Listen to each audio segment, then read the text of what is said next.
Dear learners, welcome to the session on Corporate Social Responsibility in India, a Good Governance Initiative. Let's start with a short introduction.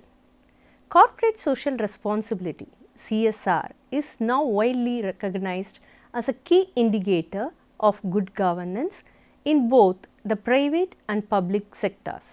In India, CSR is not an ancillary activity or a charitable supplement. So, a company's operations, it is a governance mechanism in its own right. In this module, we will look at the role of CSR in enhancing governance through accountability, equity, transparency and inclusive governance. CSR has changed dramatically from the early days of philanthropic giving when business leaders would donate to the charitable projects to now where CSR is recognized as a legal requirement in the Companies Act 2013. Companies must adhere to so that it will be a requirement in order for the company to operate. So, it can have a major impact on participatory development, protecting the environment, social justice and engaging stakeholders as cornerstones of democratic governance.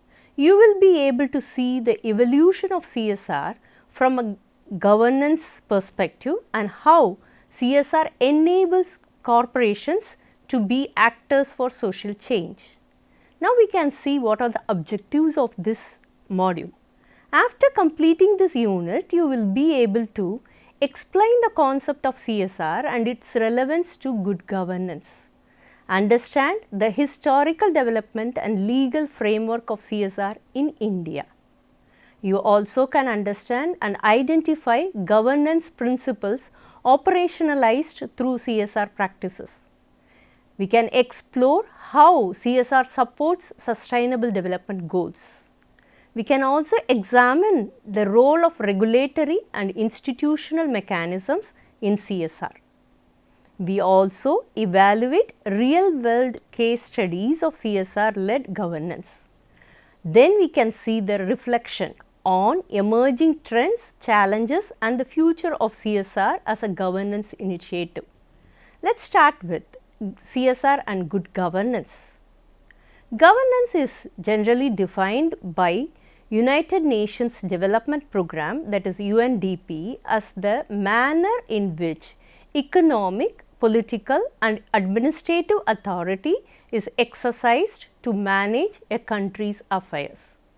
Good governance can generally be defined as inclusivity, accountability, transparency, participation, responsiveness and the rule of law.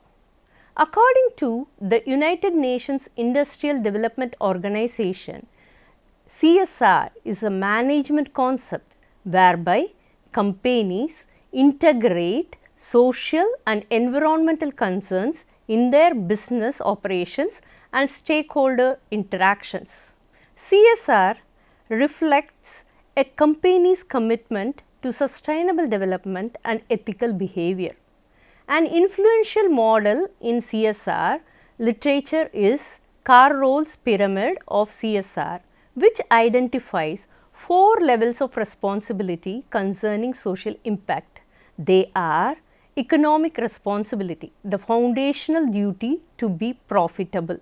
The second one is legal responsibility, adherence to laws and regulations. Ethical responsibility, doing what is right, just and fair.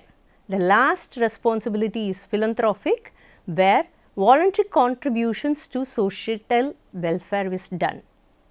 In India, contemporary CSR approaches incorporate all 4 levels, especially after the Companies Act of 2013. Scholars such as Amita V. Joseph argue that this shift from a purely shareholder-centric model to stakeholder-oriented framework brings CSR closer in alignment with governance principles. Thus, CSR functions today not only as a tool for social development, but also as a contributor to good governance, enhancing public trust, institutional transparency and participatory planning. Historical evolution of CSR in India. India's approach to corporate social responsibility is rooted in its culture and ethics. Historically, we have two concepts, they are Dana and Seva, where Dana means charity and Seva means selfless service, or ancient Indian philosophies that stressed moral responsibility toward others, especially within one's community. In pre-independence India, prominent industrialists including the Tatas, Birlas and Bajajs began philanthropic initiatives by providing funding for many educational institutions, hospitals and temples. Such acts were guided by ethical values and by concept of trusteeship advanced by Mahatma Gandhi. More specifically, wealth was viewed as a trust to benefit society as a whole. After the independence of India, public sector undertakings took the lead of welfare initiatives. Various initiatives undertook employee housing, health care, local infrastructure development. Ultimately, these were prominently internal and non-structured. When the Indian economy liberalized in 1991, multinationals and exposure to global corporate social responsibility practices paved the way for Indian corporations to act more structured and strategically in their standards and obligations for CSR. As described by Sharma, what had previously been considered ad hoc, charity, transformed as CSR, moved to a governance-driven model linked with stakeholder interest, ethical business conduct and transparency. International standards found their way into Indian CSR frameworks through influence like the UN Global Compact and ISO 26000. Companies started to realize sustainability reporting, collaborate with civil society and align their efforts with a broader development agenda. The Companies Act of 2013 formalized CSR in India. CSR transitioned from voluntary responsibility to mandatory approach, embedding CSR into the corporate governance system. Now we can see the legal framework of CSR in India. India became the first country to mandate CSR through the Companies Act of 2013, where in the section 135 of the Act stipulates that companies meeting specific financial thresholds must do certain things. They are constitute a CSR committee, allocate at least 2% of the average net profits of preceding 3 years for CSR, formulate and publicly disclose a CSR policy, file annual reports on CSR activities. Subsequently, amendments particularly in 2019 and 2021, the amendments were made where introduction of significant compliance and governance improvements were made. For example, in 2019, amendment permitted unspent CSR funds to be carried forward, which represents a significant change in fiscal obligations. The 2021 amendment included timing provisions related to unspent CSR funds that require consideration. The unspent funds related to ongoing projects for various reasons must be transferred to a special CSR account within 30 days notice. Other unspent amounts must be transferred to the fund recognized by the government. Non-compliance concerning the transfer of unspent funds now incurs monetary fines that reiterate the significance of fulfilling CSR obligations. The Ministry of Corporate Affairs has also issued CSR rules and CSR guidelines to operationalize the conduct documented in the section 135.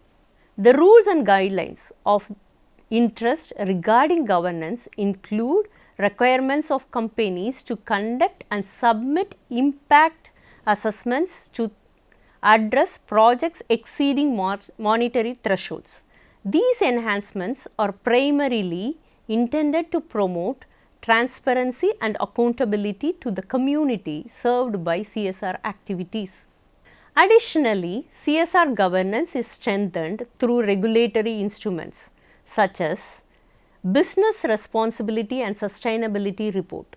So, this report mandated by SEBI for the top 1000 listed companies, it requires detailed ESG disclosure linking CSR to overall governance. Then we have the Agency of National Voluntary Guidelines NVGS on social, environmental and economic responsibilities of business.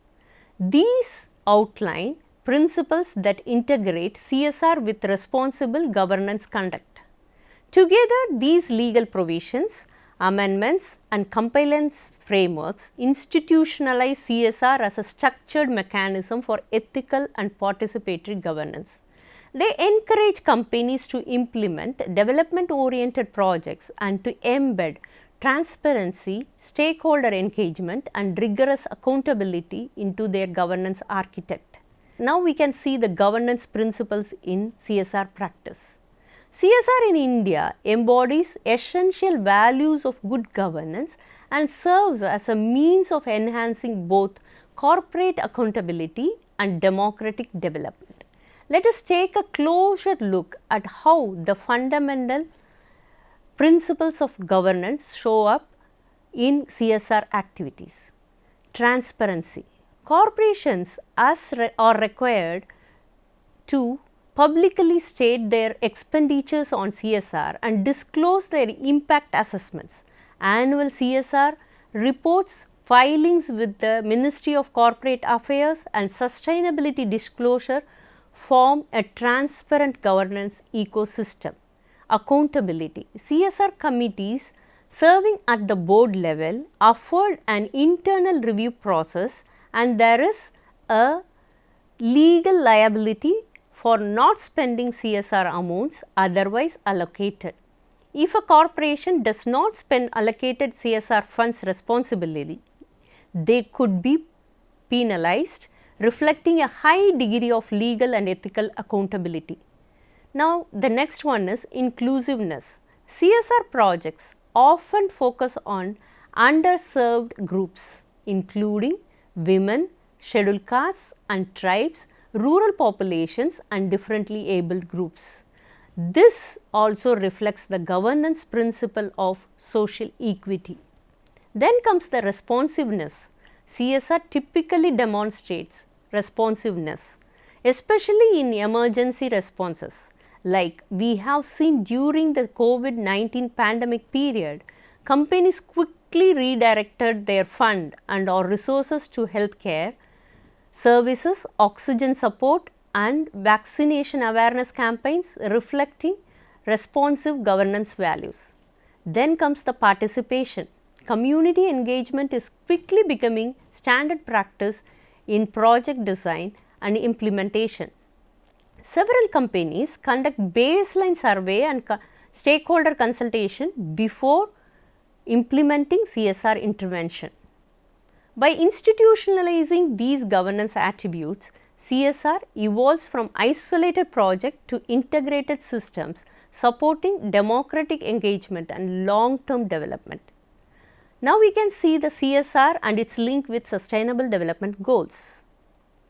The United Nations Sustainable Development Goals, that is SDGs, provide a global framework for inclusive development. CSR in India has increasingly been aligned with these goals, reflecting a broader commitment to planetary and social well-being. Now we can see some of the examples, which includes SDG 3, that is good health and well-being. CSR funds have been directed to mobile health units, maternal health care and hospital infrastructure. Then comes the second SDG, that is SDG 4, which is to do with quality education, where scholarships, school infrastructure support and digital literacy programs are now routine CSR efforts. Then the next one is SDG 5, which is on gender equality. Programs such as Mahendra's Nahi Kali aim to improve educational outcomes of girls. Then the SDG 6, clean water and sanitation. CSR funded initiatives include sanitation campaigns and water purification systems in rural areas. The next one is SDG 13, that is climate action. Companies have begun investing in afforestation, renewable energy and carbon neutrality projects. This alignment transforms CSR into governance supportive mechanism that strengthens India's efforts to meet its international development commitments. Now we can see the relationship between digital governance and CSR. India's digital governance ecosystem is rapidly evolving, linking effectively with CSR practices. The National Data Governance Framework Policy of 2022 promotes the ethical and safe use of data, provides transparency in service delivery and expands access to digital technologies. CSR can enable progress in this environment. Corporations are providing digital infrastructure to schools and rural health centers. Real-time data dashboards allow for ongoing tracking of the CSR project's results. Digital services can help improve access to services, especially in rural and remote areas. Aside from enabling infrastructure, the digitalization of CSR has raised ethical dilemmas for CSR. Proper ethical practices must be in place to govern the way the data will be used, collected and processed before making decisions. Data collected during CSR activities should be completed in an ethical environment to protect and promote responsible CSR. Maintaining citizen trust can be achieved with informed consent, privacy, safekeeping and digital literacy initiatives. Therefore, CSR not only contributes to the digital economy, but also reinforces democratic digital governance through responsible data and technology practices. Now we can see the institutional mechanism and regulatory bodies. Several institutions ensures that CSR in India adheres to governance standards. Ministry of Corporate Affairs. It monitors CSR implementation and policy compliance. Then comes the Indian Institute of Corporate Affairs, that is IICA, which provides training, guidance and research on CSR practices. Then comes Security and Exchange Board of India, SEBI, which requires top listed companies to file business responsibility and sustainability reports. Then we have the CSR authorities at the state level, which facilitate coordination between industries and the local development bodies. At the last, we have the third party auditors and NGOs often conduct impact evaluations and community verification. These institutional arrangements ensure that CSR remains not only effective, but also accountable in alignment with good governance objectives. Now we can see the case studies of CSR as good governance initiative that happens in India. Let us illustrate CSR and its nexus with governance via a few examples. To start with, we have the Tata Group.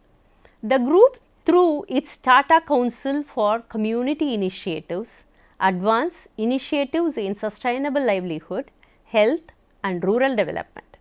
Its internal audit arrangement combined with its transparency and reporting demonstrate strong governance alignment. Then we have Mahindra and Mahindra. They have the groups Nahi Kali and Mahindra Pride schools are both community based and governed by board level oversight. Their monitoring and evaluation practices are comprehensive and well documented. Then we have Infosys Foundation, which focused on education and healthcare projects. The foundation combines technology with transparency and governance. All project processes are recorded and stakeholders can track project progress in real time. Then we have the public sector units like ONGC, NTPC. These significant national contributors to mission such as Skill India, Swachh Bharat and rural electrification align with their CSR projects with state development plans and are subject to review via parliament.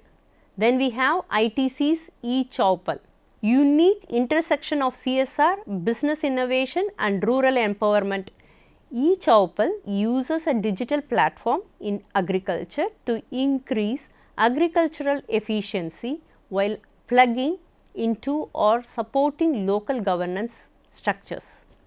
Together, these examples demonstrate that CSR as a mechanism of intervention goes beyond the funding of activities to the formation of systems, capacity building and institutionalization of development. Now, we can see what are the challenges in CSR driven governance. Although CSR is of great importance to governance, persistent barriers limit CSR from being a fully effective mechanism or instrument of good governance. These are, we can see some of the challenges. First one is tokenism. A significant number of companies still treat CSR as a checkbox exercise to fulfill their compliance obligations, and little regard is paid to long-term outcomes and community engagement. Companies may provide some funding for projects only to fulfill a legal obligation, and in doing so might not take local needs into account. Then we have this greenwashing. Some companies make a particularly prominent marketing feature of their environmental initiative without making any actual commitment or impact of sustainability. This misrepresentation chips away at the trust of their stakeholders and undermines CSR legitimacy as a governance practice. Lack of community participation. A lack of real engagement from local communities, especially when planning or implementing CSR initiatives, often leads to poorly designed projects with outcomes that do not satisfy the real needs of the beneficiaries. Unilateral decision making adopts a top-down approach, ignoring local understanding and lived experiences. Fragmentation and duplication. Without coordinated planning, multiple corporations often target the same issues or geographies while others remain underserved. Such discrepancies further perpetuate the necessity for an integrated area-based planning framework for CSR. Then comes the weak data transparency and accessibility. Firms are required to release CSR data. However, not all disclosures are either thorough or accessible. Background data can be accessed by stakeholders. However, the important stakeholders, that is the citizens or local authorities, do not usually find it accessible in a way that is meaningful for accessing CSR performance. Impact assessment gaps. Corporations frequently still do not have the internal capability or will conduct rigorous monitoring or evaluation. Without credible sources of indicators of third-party assessment to show progress, accountability or replicable good practice, it becomes very difficult to demonstrate progress over time. Capacity constraints of the local institutions. CSR is usually dependent on the firm partnering with local NGO or panchayat that may not have the institutional strength or governance system to deploy effective practices to manage the financial resources of CSR. To address the above constraints, CSR requires stronger collaboration by corporations, government bodies and civil groups are needed to align CSR strategy with development programs. Greater emphasis on participatory planning and needs assessment. Investment to create infrastructure for development in the name of CSR with real-time monitoring and evaluation. Independent knowledge, extrapolation, third-party audit and transparent impact reports on the program is needed. Training for the capacity organizations at the grassroots level and community level is also a must. The above constraints will assist in producing more credible CSR activities and have a greater chance of creating an impact on India's broader governance and development goals. Now we can see the future of CSR in strengthening governance. As CSR continues to rise, it is increasingly being accepted, not considered a sideline initiative, but as a part of more meaningful governance end. The scholarly community reinforces this emerging discipline. As evidenced by Jamali and Karam, CSR practice are developing into key modalities that will facilitate the embedding of corporate values within national development strategies.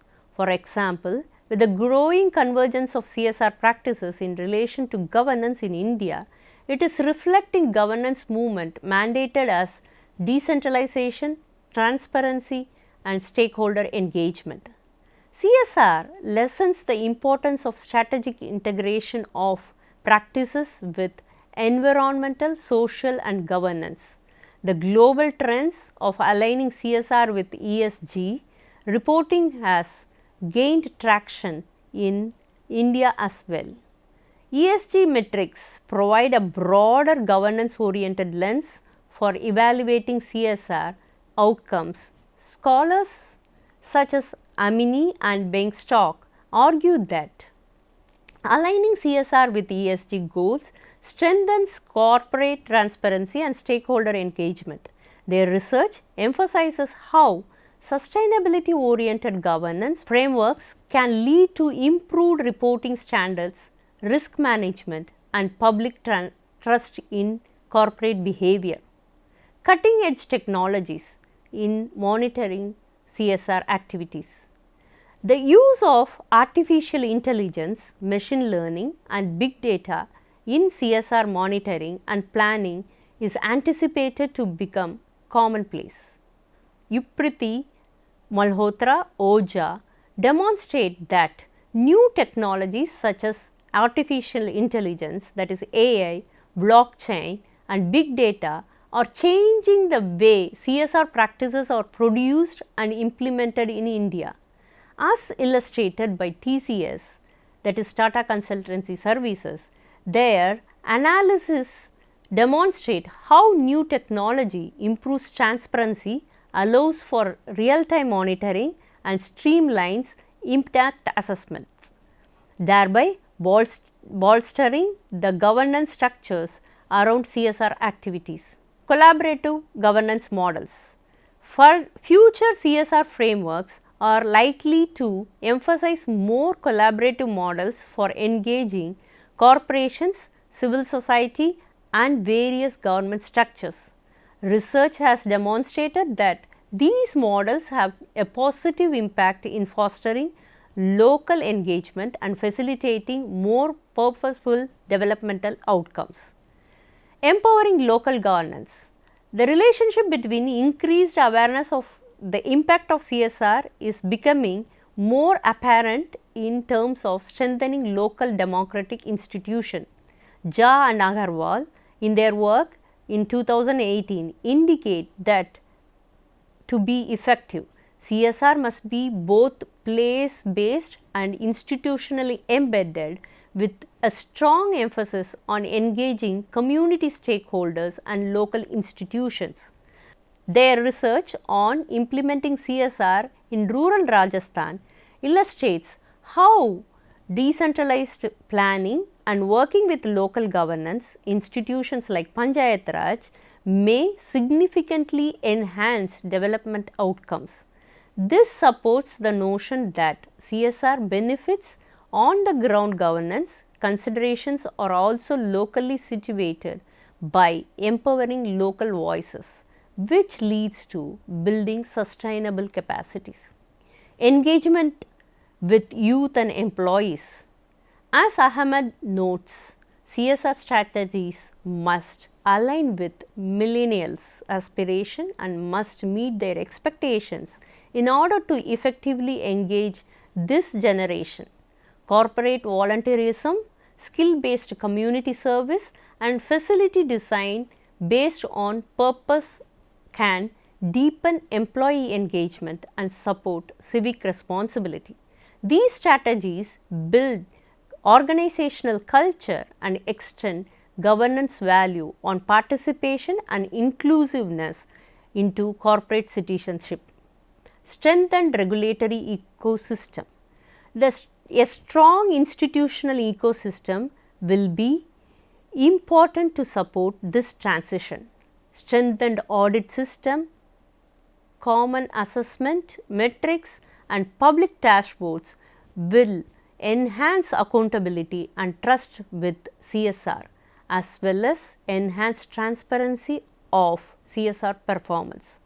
On the whole, the future of CSR in India is dependent on its effectiveness as a governance enhancer aiming to enhance accountability of their institution, enhance participatory development, and it will contribute meaningfully towards sustainability and equity, the particular outcome of any evaluation.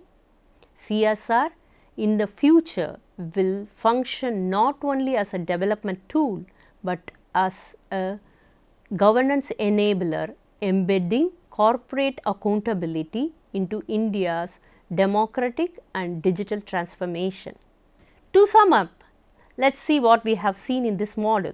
Corporate social responsibility in India has evolved from its early charitable roots and is now becoming a more systematic and strategic aspect of business and can be found more formally in the governance regime in India. CSR has been accepted and institutionalized by the Government of India, and this is best reflected in the Companies Act of 2013, where CSR is encompassed in the Companies Act as a corporate governance initiative and is now a matter of law. Corporate philanthropy has transformed into a corporate governance responsibility and objective and is aimed at supplanting philanthropy by aligning itself with key principles such as transparency, accountability and the connectedness to communities, therefore creating systems that are just and participatory. CSR can be defined today as a device for nation building and as a means by which companies can contribute meaningfully to social development. Corporations have legitimate opportunities to improve the overall well-being of society with accepted technology and practices in the digital age. Hence, the digital capabilities, regulatory mechanisms and sustainability benchmarks in India have greatly exceeded themselves and given CSR the possibility of engendering good governance, that is responsible and responsive in the social context, and show that business and society have a continuing relationship that is evolving.